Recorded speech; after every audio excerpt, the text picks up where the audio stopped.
अल्हम्दुलिल्लाहि व कफ़ा व सलामुन अला इबादिहिल्लज़ीना इस्तफ़ा अम्मा बाद अशहदु अन ला इलाहा इल्लल्लाह व अशहदु अन्ना मुहम्मदन अब्दुहु व रसूलुहु अम्मा बाद व कुल जाअल हक़ व ज़हक़ल बातिल इन्नल बातिला काना ज़हूक़ा रब्बि इश्रह ली सदरी व यस्सिर ली अमरी वहलुल उक़दतम मिन लिसानी यफ़क़हू क़ौली।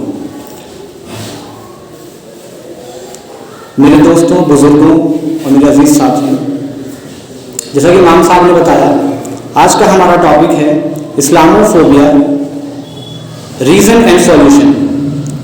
इस्लामोफोबिया क्या है और इसका हल क्या है।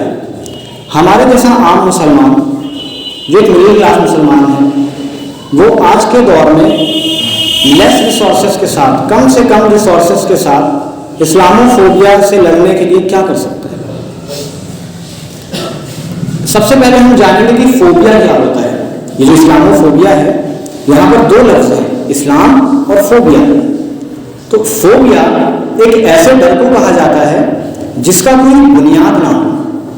जैसे नॉर्मली हम देखते हैं कि जो फीमेल्स होती हैं, जो गर्ल्स होती हैं, वो कीड़ों से बहुत डरती हैं। जैसे एक छोटा सा कॉकरोच, हार्डली 10-20 ग्राम का होगा वो वेट वाइज, और छोटा सा उसका साइज होता है 2-2.5 इंच। लेकिन एक 55 किलो की औरत वो उस 2.5 ग्राम के कॉकरोच को देखकर, 10 ग्राम के कॉकरोच को देखकर वो इस कदर डर जाती है कि वो अपना काबू बेकाबू हो जाती है, वो अपना काबू जो है वो खो देती है। तो क्या वो 2.5 ग्राम का कॉकरोच, 10 ग्राम का कॉकरोच, वो उस 55 किलो की महिला का औरत तो कुछ कर सकता है? क्या ये रैशनल है? क्या ये बात हमारे दिमाग में आती है? नहीं। तो ये जो डर है, ये एक इर्रेशनल डर है। ये एक ऐसा डर है जिसकी कोई बुनियाद नहीं है, लेकिन फिर भी वो डर उसके दिमाग में इस कदर भर चुका है कि वो अपने आप से काबू से बाहर है, अपनी पकड़ से बाहर है। तो फोबिया उसी डर को कहा जाता है जिसकी कोई बुनियाद ना हो, एक इर्रेशनल डर हो जिसको लेकर के हम अपने काबू से बाहर आ जाए। कुछ लोगों को फोबिया होता है पानी से, वो पानी को देखते ही घबरा जाते हैं। कुछ लोगों को होता है ऊंचाई से, वो ऊंचाई को देखते ही घबरा जाते हैं। इसी तरह एक नई चीज यहां आई है, इस्लामोफोबिया।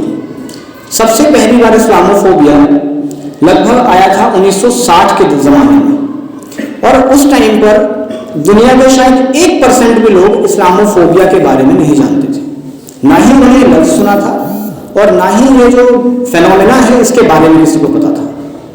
धीमे धीमे जैसे जैसे दुनिया आगे बढ़ती गई, वैसे वैसे लफ्ज़ थोड़ा सा फैलता गया, और लगभग 2001 के बाद, जो कि हम जानते हैं 9/11 के नाम से, 11 सितंबर 2001 को अमेरिका में एक हमला होता है जिसका नाम मुसलमानों पर आता है, और उसके बाद से ये इस्लामोफोबिया जो है वो बहुत ही रैपिडली बढ़ता चला गया, बहुत ही बड़े लेवल पर ये फैलता चला गया, और इस्लाम की एक ऐसी इमेज बनकर सामने आई कि इस्लाम एक बहुत दर्दनाक मजहब है। इस्लाम एक ऐसा मजहब है जो सिर्फ इंसानों को मारने और काटने की बात करता है। मतलब इस्लाम और इंसान ये दोनों एक साथ हो ही नहीं सकते, ऐसा एक लोगों के दिमाग में प्रेजुडाइज डाला गया। अगर हम ऑक्सफोर्ड डिक्शनरी देखेंगे, जो दुनिया की सबसे बेहतरीन डिक्शनरी मानी जाती है इंग्लिश लैंग्वेज की, तो ऑक्सफोर्ड डिक्शनरी में इस्लामोफोबिया को डिफाइन किया गया है एक ऐसा इंटेंस फियर यानी बेहद ज्यादा डर, और ऐसा डर जो बेसलेस हो, जिसकी कोई बुनियाद ना हो, बस वो डर लोगों के दिमाग में बिठा दिया गया है। और हकीकत यही है। अकॉर्डिंग टू विकिपीडिया, जो कि लीडिंग वेबसाइट है, विकिपीडिया कहता है इस्लामोफोबिया के बारे में कि मुसलमान, इस्लाम, मुसलमान की आइडेंटिटी और मुसलमानों का कल्चर, यहाँ तक कि मुसलमानों के फूड आइटम्स से नफरत होना इस्लामोफोबिया है। यानी कुल मिलाकर ओवरऑल इस्लामोफोबिया एक डर है जो हम कहेंगे मुसलमानों से, इस्लाम से, कुरान से, या हर एक वो चीज जो मुसलमानों से आकर जुड़ती है उससे खौफजदा रहना, उससे डरना। ये हुआ इस्लामोफोबिया। मैंने आपको पहले फोबिया बताया, फिर इस्लामोफोबिया, अब मैं बताऊंगा कि इस्लाम के माने क्या हैं। इस्लाम एक अरबी भाषा का लफ्ज़ है जो आता है लफ्ज़ सिल्म से या सलाम से, जिसका मतलब होता है सलामती, खुशहाली, शांति, the peace of heart, the peace of mind. एक ऐसा सुकून जिसकी तलाश के लिए इंसान जिंदगी भर मेहनत करता है। इस्लाम यानी अल्लाह की ताबेदारी करते हुए, अल्लाह की इत्तबा और फरमाबरदारी करते हुए वो सुकून, peace of mind, peace of heart को हासिल करना, यानी जो इंसान की सबसे बड़ी ज़रूरत है, पीस ऑफ माइंड, दिमाग का सुकून, दिल का सुकून, वो हासिल करना कैसे? अल्लाह ताला की इबादत करके, अल्लाह ताला की इत्तबा करते हुए। तो क्या कोई इंसान रैशनल, यानी क्या कोई इंसान सोच समझकर सुकून से नफरत कर सकता है क्या? सुकून से डर सकता है क्या? कोई ऐसा इंसान जो अक्ल रखता हो, क्या वो इस्लाम से यानी सलाम से, सलामती से, खुशहाली से, शांति से, पीस से डर सकता है क्या? ये से नो, बिल्कुल ऐसा ही है। कोई भी इंसान जो रैशनली सुकून से, शांति से नहीं डर सकता, क्योंकि ये इंसान की फितरत है कि वो सुकून ढूंढता है, वो शांति ढूंढता है। लेकिन यहां पर मैं आपकी बात से एग्री नहीं हूं। कुछ लोग दुनिया में, हाँ मेजॉरिटी है जो शांति चाहती है, शांति से नहीं डरती, लेकिन कुछ % लोग ऐसे हैं जो शांति से डरते हैं, जो नहीं चाहते कि दुनिया में शांति कायम हो। कौन लोग हो सकते हैं? पॉइंट नंबर 1, ये वो लोग, सबसे पहले वो लोग आते हैं इसके अंदर जो कि वेपन सेलर हैं, हथियार बनाने वाली कंपनियां। वो लोग अगर ये सोचते हैं कि अगर इस्लाम लोगों के दिल तक पहुंच गया, लोगों की प्रैक्टिस तक आ गया, एक आम इंसान इस्लाम को अपने डेली लाइफ में उतारने लगा, तो जो वॉर है, जो जंग है, जो दुश्मनियां हैं, वो खत्म हो जाएंगी। उनके हथियारों की वैल्यू जीरो हो जाएगी। उनके वो हथियार जिसमें उन्होंने $1 मिलियन इन्वेस्ट किए हैं, उस इन्वेस्टमेंट की वैल्यू जीरो हो जाएगी। कोई भी इंसान, कोई भी कंट्री, कोई भी मुल्क फिर हथियारों की होड़ में नहीं लगा रहेगा।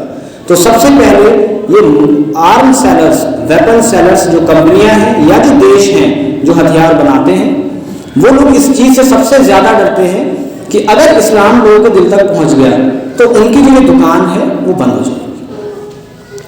दूसरे लोग जो इस्लाम से डरते हैं या जो इस्लाम के खिलाफ डर पैदा करते हैं, वो है अल्कोहल कंपनीज।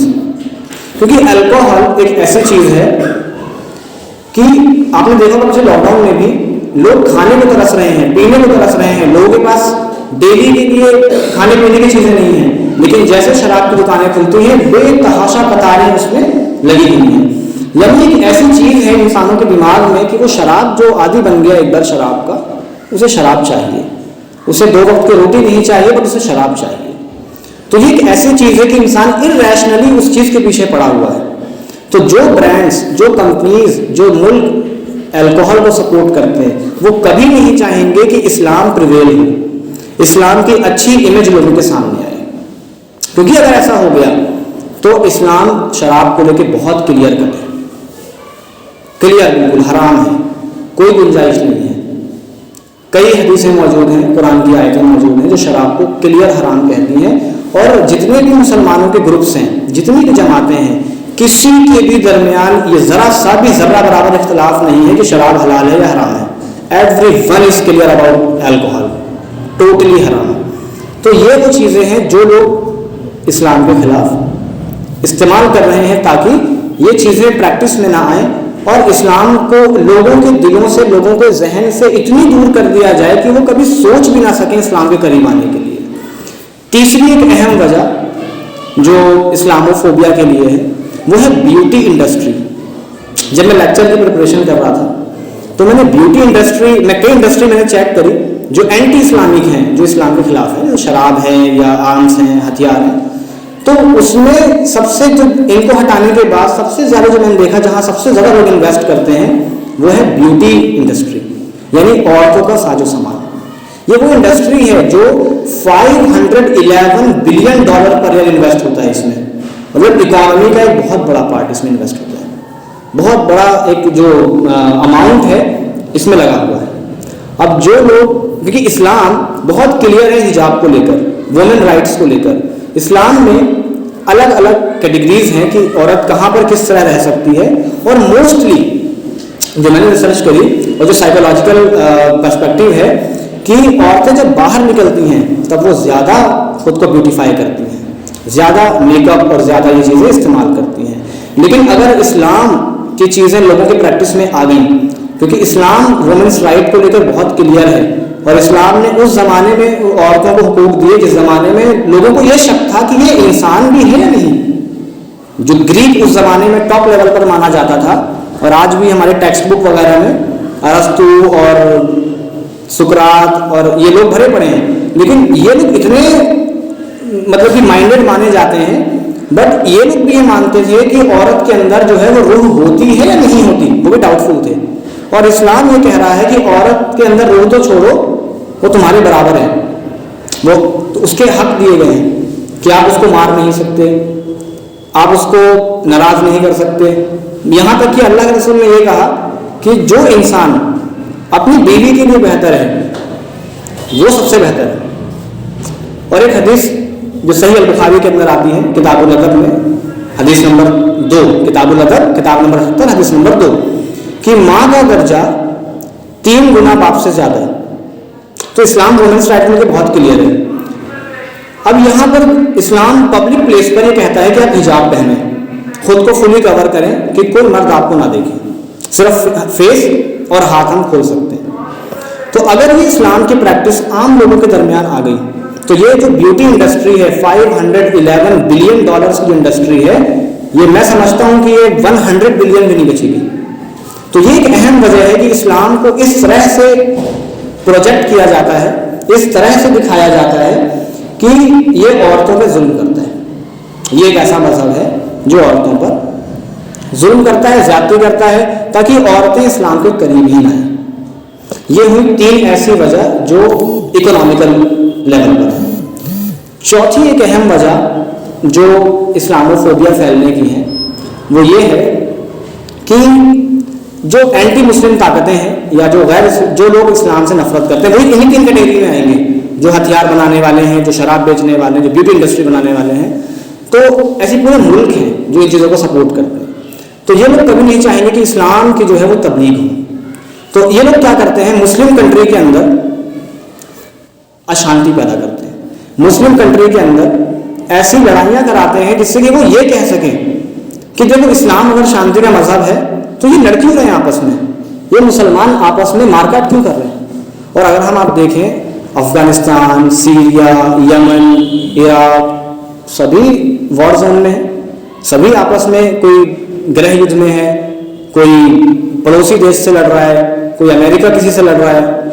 तो ये एक अहम वजह है कि मुसलमानों का जो एग्जाम्पल है वो ऐसा सेट कर दिया जाए कि अगर कोई इस्लाम की तहकीक भी करता है तो उसको प्रैक्टिकली दिखे ही ना कि इस्लाम शांति का मजहब है, इस्लाम सुकून का मजहब है, या इस्लाम भाईचारे और इंसानियत का मजहब है। चौथा तरीका जो इस्लामोफोबिया के लिए इस्तेमाल किया जाता है वो ये है कि ये गैर मुसलमान ताकतें खुद हमले कराती हैं, खुद टेररिज्म में इन्वॉल्व होती हैं, या ऐसे ग्रुप क्रिएट करती हैं, और ऐसा करने के बाद वो सारा जो क्रेडिट है वो मुसलमानों के ऊपर डाल दिया जाता है। जैसे ISIS, जिसको हम लोग कहते हैं anti Islamic state of Iraq and Syria, ISIS। ये लोग क्या करते हैं कि made by America, funded by Israel, ये लोग क्या करते हैं कि ऐसे शो करते हैं कि वो मुसलमान है, और आम हिंदू, आम क्रिश्चियन, आम यहूदी क्या समझता है, ये एग्जाम्पल मुसलमान है, ये बहुत कट्टर मुसलमान है, ये बहुत अपनी किताबों को जानने वाले मुसलमान हैं। और एक्चुअल में उन लोगों को भी इस्लाम की कोई बेसिक नॉलेज नहीं है, और वो लोग सिर्फ फंडेड बाय अदर कंट्रीज हैं कि वो लोग दूसरी कंट्रीज उनको फंड करती हैं और वो वहाँ से टेररिज्म फैला रहे हैं, और जो पूरा क्रेडिट है वो मुसलमानों के ऊपर थोप दिया जाता है, और इसके जरिए ये दिखाया जाता है कि मुसलमान जो हैं ये टेररिस्ट हैं, ये इस तरह की हरकतें करते हैं, और इनका रहना इंसानियत के लिए खतरा है। और इसी के जरिए कि लाखों लोगों की तादाद में लोगों के ब्रेन को ऐसा वॉश कर दिया गया है कि इस्लाम और इंसानियत, अरे भाई मजाक कर रहे हो क्या, एक साथ हो ही नहीं सकते, दोनों चीज़ें साथ में हो ही नहीं सकती, क्योंकि इस्लाम को उन्होंने दिखाया ही इस तरह से है। पांचवी एक अहम चीज जिसके थ्रू इस्लामोफोबिया फैलाया जाता है वो है कि जो मुस्लिम लोग जो इस काम में लगे हुए हैं कि इस्लाम की अच्छी इमेज लोगों के सामने आए, तो उन लोगों पर अटैक किया जाता है। अब अटैक दो तरीके से किया जाता है। पहला तरीका ये है कि उन पे टेररिज्म के चार्जेस लगा दिए जाएं, उन पे और किसी तरह की इलीगल एक्टिविटीज के चार्जेस लगा दिए जाएं, जिससे कि वो लोग या तो अरेस्ट हो जाएं, या उनको एग्जीक्यूट कर दिया जाए, या उनको देश से बाहर भगा दिया जाए, या उनके चैनल्स को, उनके प्लेटफॉर्म को बैन कर दिया जाए, ताकि वो लोगों तक पहुंचे ही ना, उनका मैसेज ही लोगों तक ना पहुंचे। एक तरीका। दूसरा तरीका, ये तरीका थोड़ा मुश्किल है क्योंकि इसमें मुसलमान प्रोटेस्ट करेगा, मुसलमान इसके खिलाफ बोलेगा। दूसरा तरीका क्या है कि कुछ ऐसे मुसलमानों को उठाया जाए जो इस एग्जाम्पलरी मुस्लिम को गलत बोले। जो लोग दावत का काम कर रहे हैं, और अल्हम्दुलिल्लाह मैं पिछले 10 सालों से दावत के काम में हूं और मैंने कई नॉन मुसलमानों के साथ काम किया अल्हम्दुलिल्लाह, तो उनकी जो सोच है उसके अकॉर्डिंग बता रहा हूं मैं आपको कि ये जो नॉन मुस्लिम्स हैं इस्लाम के बारे में अच्छा मानते हैं, लेकिन मीडिया के थ्रू बार बार इनको ऐसी चीजें दी गई हैं कि ये लोग जहनी मरीज हो चुके हैं। ये इस्लाम के बारे में अच्छा सोच ही नहीं पाते हैं, क्योंकि हम लोग जो दावत का काम कर रहे हैं वो लोगों तक पहुंच ही नहीं पा रहे। हमारे ब्रेन जो है वो नॉलेज से भरे हुए हैं, बट वो हम कहीं पहुंचा ही नहीं पा रहे। क्यों नहीं पहुंचा पा रहे? क्योंकि जो हमारे, पहली बात तो हम काम नहीं कर रहे। सबसे बड़ी वजह कि हम लोग दावत का काम ही नहीं कर रहे, हमने इसकी इंपॉर्टेंस ही नहीं समझी। और जो लोग कर रहे हैं उनके दुश्मन बहुत हैं, और सबसे बड़े दुश्मन कौन है? यही एंटी इस्लामिक इस्लामोफोबिक ताकतें जो इस्लामोफोबिया फैला रही हैं।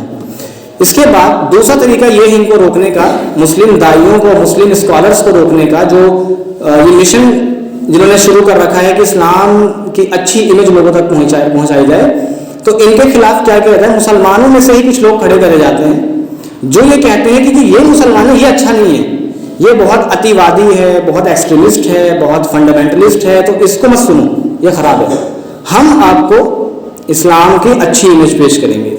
और हकीकतन वो लोग जुमा भी नहीं पढ़ते, 5 वक्त की दिली नमाज तो छोड़ो, वो लोग जुमा भी नहीं पढ़ते, और वो मीडिया में आकर इस तरह अपने आप को शो करते हैं कि दे आर एग्जाम्पल मुस्लिम, और एक्चुअली वो मुस्लिम्स नहीं होते, वो मुनाफिक्स होते हैं। ऐसी कई ऑर्गेनाइजेशन है मुसलमानों की जो यूके में काम करती हैं। यूके में अल्हम्दुलिल्लाह बहुत सारे हमारे दाई हैं जो बहुत ज़बरदस्त काम कर रहे हैं इस्लाम की तबलीग को लेकर के, और मिलियन लोगों तक इस्लाम का मैसेज पहुंचा रहे हैं बहुत ही हुस्न और अखलाक के साथ। लेकिन ये वहाँ के जो कुछ मुस्लिम्स हैं जो एक्चुअल में मुनाफिक हैं, उनके थ्रू उनको डिफेम किया जाता है कि ये मुसलमान अच्छे नहीं हैं, ये गलत इस्लाम को फॉलो कर रहे हैं, ये अच्छे मुसलमान हैं, इनको आप सुने, इनको आप देखें। इनको गवर्नमेंट प्रमोट भी करती है, ठीक है। हमें लगता है कि अपने आप हो रहा है सब कुछ, लेकिन उनके पीछे बहुत पैसा लगाया गया है, इसलिए ये लोग हमें दिख रहे हैं और हम उनके जैसे ही बनने की कोशिश कर रहे हैं।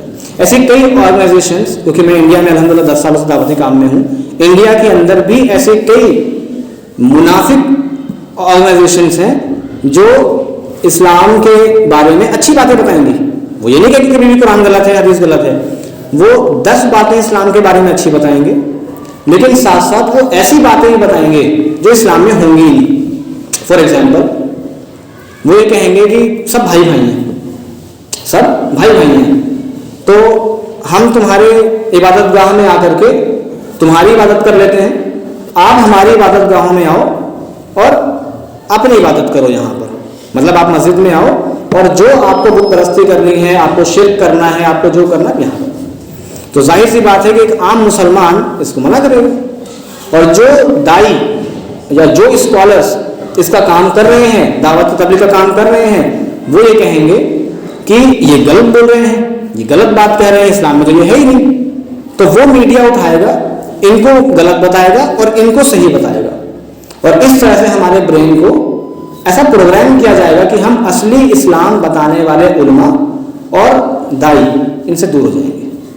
ऐसे कई मुस्लिम दाई हैं जो परस्ती भी कर रहे हैं और कह रहे हैं कि वो दावत का काम कर रहे हैं। वो अल्हम्दुलिल्लाह वो ये बोल रहे हैं कि हम दावत का काम कर रहे हैं, लेकिन एक्चुअल में वो क्या कर रहे हैं? वो यज्ञ भी कर रहे हैं। ये कैसा दावत का काम है? वो चर्च में जाकर के हर उनका सब कुछ चल रहा है, ये कैसे दावत का काम कर रहे हैं आप? कई लोग हैं लेकिन मैं उनका नाम नहीं लूंगा क्योंकि मैं उनको ह्यूमिलेट नहीं करना चाहता। लेकिन ऐसे कई लोग मुसलमानों के दरमियान हैं, बल्कि एक तो ग्रुप मुसलमानों में ऐसा है जिसका नाम मेरा शायद मुनासिब ना हो, लेकिन उन लोगों का मेन काम क्या है कि मुसलमान स्कॉलर्स और दाई जिस चीज़ को गलत बताएंगे, फॉर एग्जाम्पल कोई भी ऐसी चीज़ जो मुसलमानों के लिए खतरा है और गवर्नमेंट लेवल पर या इंटरनेशनल लेवल पर करी जा रही है, तो जाहिर सी बात है मुसलमान स्कॉलर सामने आकर के उसको गलत बताएंगे कि ये गलत हो रहा है। तो वो दूसरे मुसलमान आते हैं और कहते हैं ये बहुत अच्छा हो रहा है, इससे बहुत फ़ायदा है आपको। एग्जाम्पल, चाइना के अंदर दो तरह के मुसलमान हैं, मतलब मुसलमानों की दो नस्लें हैं, एक हान मुसलमान, एक वीगर मुसलमान। तो हान मुसलमान तो बहुत सारे राइट्स हैं उनके पास, अच्छे राइट नहीं है बट बहुत सारी चीज़ें उनके पास हैं, आज़ादी है उनको। लेकिन जो वीगर मुसलमान हैं इनको किसी भी तरह की आज़ादी नहीं है, यहाँ तक कि इनकी औरतों को लंबे कपड़े पहनने की भी इजाज़त नहीं है, और यहाँ के मुसलमानों को कुरान पढ़ने की, अरबी पढ़ने की भी इजाज़त नहीं है, और बल्कि वो लोग एक कंसंट्रेशन कैंप में पिछले 6-5 सालों से कैद हैं। तो जब कोई भी ह्यूमन राइट्स ऑर्गेनाइजेशंस ये बताती है कि मुसलमानों पर जुल्म हो रहा है, तो ये मुनाफिक मुसलमान के ऑर्गेनाइजेशंस आते हैं और ये कहते हैं कि ये कुछ गलत नहीं हो रहा, ये बहुत अच्छा हो रहा है, ये मुसलमानों को ट्रेन किया जा रहा है, ये बहुत अच्छी चीज़ हो रही है और ये होनी चाहिए। तो ये एक दूसरा तरीका इस्लामोफोबिया फैलाने का या फैलाते रहने का। जो लोग इस्लामोफोबिया को रोकने की कोशिश कर रहे हैं उनको डिफेंड किया जाएगा और जो गलत काम किए जा रहे हैं उनको जस्टिफाई किया जाएगा। ये एक 5वां तरीका है। इसके बाद एक तरीका और है मीडिया, जिसमें हम लोग बहुत पीछे हैं, इस पर इंशाल्लाह मैं आगे बात करूंगा। मीडिया, चाहे वो नेशनल मीडिया हो या इंटरनेशनल मीडिया हो, आप किसी भी कंट्री की मेन स्ट्रीम मीडिया आप उठाकर देखें, सभी एंटी इस्लामिक एक्टिविटीज़ में इन्वॉल्व हैं। वो दिन रात इस कोशिश में लगे रहते हैं कि किस तरह इस्लाम को बदनाम किया जाए। एक मुसलमान अगर कुछ गलत काम करता है, हम तो जस्टिफाई नहीं करेंगे उसको, हम तो यही कहेंगे कि उसने गलत करा, लेकिन ये मीडिया ये बताने पर तुला हुआ है कि ये इंसान गलत काम कर रहा है क्योंकि इसको इस्लाम ने ऐसा करने का हुक्म दिया है, जबकि ऐसा कुछ भी नहीं है। वो इंसान, वो मुसलमान जो गलत काम कर रहा है, अल्कोहल पी रहा है या जिना कर रहा है या मर्डर्स कर रहा है या और कुछ एंटी इस्लामिक एक्टिविटी कर रहा है, तो हार्डली 1% वो इस्लाम को फॉलो करता होगा। लेकिन मीडिया उसको ऐसा शो करके दिखाती है कि ये इस्लाम को 100% फॉलो करता है और ये गलत काम भी इसलिए कर रहा है क्योंकि इस्लाम ने कहा है। तो ये इंटरनेशनल मीडिया इस्लाम के खिलाफ जो बेस बनाया गया है इस्लामोफोबिया का, सबसे अहम जो रोल है वो इसी का है। सबसे अहम रोल मीडिया का है, इंटरनेशनल मीडिया। तो ये कुछ मोटी मोटी वजहें हैं जिसके थ्रू इस्लामोफोबिया फैलाया जाता है। इसके अलावा एक और तरीका है इस्लामोफोबिया फैलाने का, वो है प्रॉक्सी वॉर्स। जो बड़ी कंट्रीज हैं ये अपने दुश्मन को निपटाने के लिए, अपने दुश्मन को ख़त्म करने के लिए कुछ ऐसी ऑर्गेनाइजेशन को क्रिएट करती हैं जो इनके दुश्मन से लड़े। और मुसलमान अल्हम्दुलिल्लाह दुनिया में लगभग 25% के आसपास है। दुनिया की 25 से 30% आबादी मुसलमान है। तो हर मुल्क के पड़ोस में एक मुसलमान देश आपको मिल जाएगा। तो वो क्या करेंगे, वो ऐसे मुद्दे उठाएंगे कि ये मुसलमान देश उस दूसरे वाले नॉन मुस्लिम कंट्री से किसी न किसी मुद्दे पर परेशान होगा, और ये बड़े देश, संपन्न देश उन मुसलमान देशों को बोलेंगे कि हम आपके साथ हैं, आप इनके खिलाफ काम करो। और वो मुसलमान अपनी जान और माल की बका के लिए, अपनी जान माल को बचाने के लिए उन बड़े देशों के चंगुल में फंस जाते हैं। और फिर जब वो उनके दुश्मन, हमारे तो कम दुश्मन है वो, लेकिन बड़े वाले जो देश है उनका मेन दुश्मन है दूसरा वाला नॉन मुस्लिम देश, वो दोनों आपस में अपनी लड़ाई के लिए मुसलमानों का इस्तेमाल करते हैं। It is called proxy war, मतलब एक इनडायरेक्ट वॉर, एक इनडायरेक्ट लड़ाई जो दो देशों के बीच चल रही है, तो उसमें खींच करके बीच में मुसलमानों को लाया जाता है। और उस लड़ाई में जितनी जाने जाएंगी वो सारी मुसलमानों के क्रेडिट में आएंगी कि क्यों कर रहा है, क्योंकि इस्लाम इसको ऐसा करने के लिए कहता है। तो ये कुछ मोटी मोटी वजहें थी जो वजह है इस्लामोफोबिया को फैलाने की। अब हम बात करेंगे कि हम इस्लामोफोबिया को कैसे रोक सकते हैं। हम मुसलमान इस्लामोफोबिया को कैसे रोक सकते हैं, क्योंकि हम लोग न इतने इंटेलेक्चुअल हैं, न इतने फाइनेंशियली मजबूत हैं कि हम कोई बहुत बड़ा कोई काम कर लें। तो क्या ऐसे सॉल्यूशंस हो सकते हैं जो हम इस्लामोफोबिया को रोकने के लिए कर सकते हैं। सबसे पहला मोस्ट इंपॉर्टेंट पॉइंट, सबसे पहला और सबसे most important, stick to the Quran and Sunnah. कुरान और सुन्नत, कुरान और सही हदीस को मजबूती से थाम लेना, सबसे पहला। और इसके बाद शायद ही कोई दूसरा पॉइंट हो जो बताने की जरूरत हो। सबसे बड़ा हल तो खुद में यही है कि आप कुरान को और सही हदीस को मजबूती के साथ पकड़ लीजिए। पकड़ लीजिए मतलब उसको प्रैक्टिस करिए, उसको अमल में ले आइए।